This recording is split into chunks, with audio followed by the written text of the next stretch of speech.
আসসালামু আলাইকুম। Customise design ছাড়াই কেকটা ডেকোরেশন করে দেখাবো। কাস্টমাইজ ডিজাইন বলতে আমাকে কোনো পিকচার দেয়নি, কোনো ডিজাইন দেয়নি। বলেছে যে যেকোনো একরকম করে দিলেই হবে। ১ পাউন্ডের একটা ভ্যানিলা ফ্লেভার কেক করে দিন। তো আমি ভাবলাম যে প্রত্যেকটা কেকই আমার সাদার মধ্যে করা হয়। তো এটা একটু হালকা পিঙ্ক কালার মানে ২ টা শেডের মধ্যে করলে দেখতে সুন্দর লাগবে। তো এখানে আমি কেকটাকে সুন্দর মতো ফিনিশিং করে নিয়েছি। আর এখানে যেহেতু আমাকে কিছু লিখতেও বলেনি, তো মাঝখানে হচ্ছে আমি গোলাপগুলো দিব। আর এটা হচ্ছে আমি ৭ ইঞ্চি মোল্ডে বেক করেছি কেকটাকে। আপনারা ১ পাউন্ডের জন্য ৬ ইঞ্চি মোল্ডও নিতে পারেন, কোনো সমস্যা নেই। আর এখানে হচ্ছে আমি গোলাপগুলো রোজ নজেল দিয়ে করছি।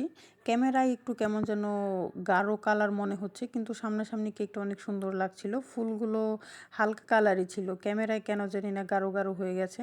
তো এখানে হচ্ছে আমি নিচে কিছু সুগার বল দিয়ে দিচ্ছি। এই তো ডেকোরেশন ডান।